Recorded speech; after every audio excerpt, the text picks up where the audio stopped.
man back in here again, new video. I know. What in the hell is he gonna talk about next? I'm gonna talk about it's important to cut people off and leave them where they at. I think I literally said this in the last video too, but I'm gonna just enunciate. I'm gonna enunciate it to you guys. One, to carry dead weight around and then to have that in the back of your mind of something else to worry about besides your actual life and what you're actually focused on will not help you at all. So I'm gonna let you guys know, full disclosure, I was talking to like two people. I cut off one last week and I cut off one today. And as is life, I don't feel a tie to, I don't know why I did this, but I don't feel a tie to like the whole physical aspect, and just like the different ways that women are supposed to actually portray themselves. It's no longer a real thing anymore. So at this point, it's important that I'm alone and I focus on my own shit. Because until I have my own stuff in order, there's no point in me talking to somebody. Unless like we about to start sending notes back and forth, like if we're back in 5th grade. Then that's cool, because I always enjoy handwritten notes over someone sending me a text message. Just saying. So back to cutting people off. It just important for me.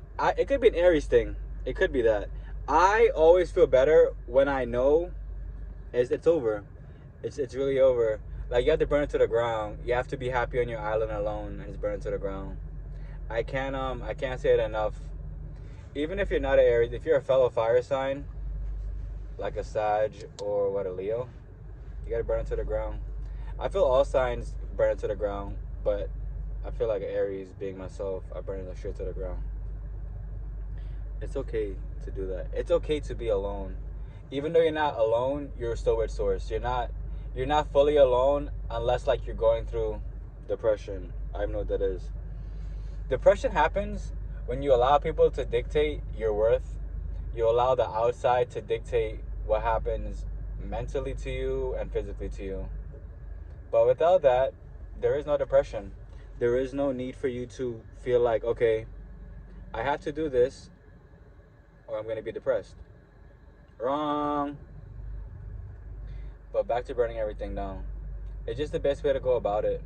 Some people, like, they have friends for years and they haven't seen their friend do anything different besides what they've been doing. That's not your friend. If you're elevating your friend, they're elevating. I don't know, like, what are you running over here? Like, you're running a very sideways business. You're supposed to be able to talk to your friends about literally anything. You're supposed to be able to be completely honest with your friends if anything's wrong.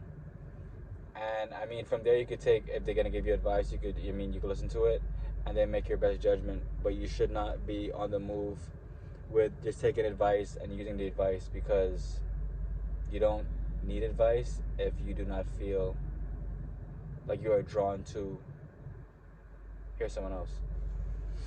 And like, at the end of the day too, like, you could hear somebody out, but the life you have is the life you chose to live. Sometimes people tend to walk around and tend to just put blame on everything. Like, I know for me, like, coming back to the north for like these few months, it's been a lot, due to the fact that people out here just, like, it's worse. There's worse drivers here than in the south. People could argue that, but like, I always catch myself like with like random road rage, but I don't just laugh it off because, bro, I'm just dropping off food right now. So like, why should I be stressed out about somebody that doesn't know how to drive? This feels good to get off my chest, you know?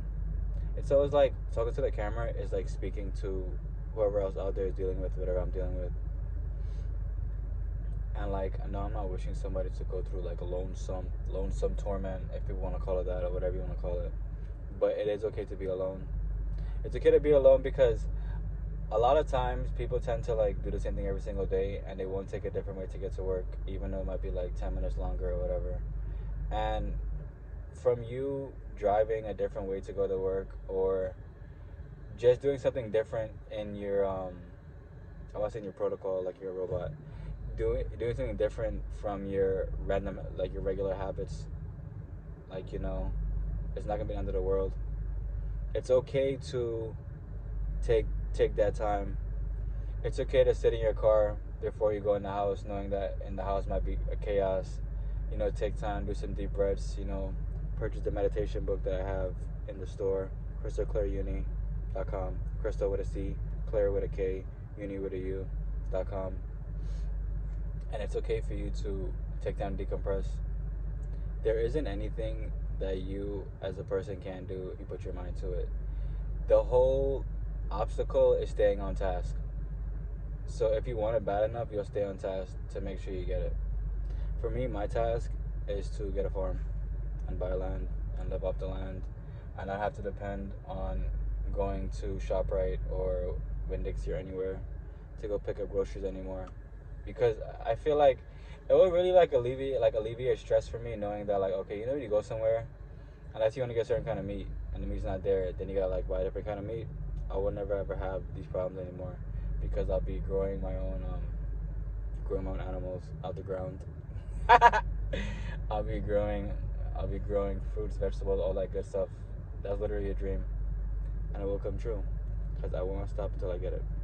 I love you guys. Remember, you have to be the seed that you want to see in the world, and you have to be able to plant yourself and learn and learn and learn and sprout. I love you guys.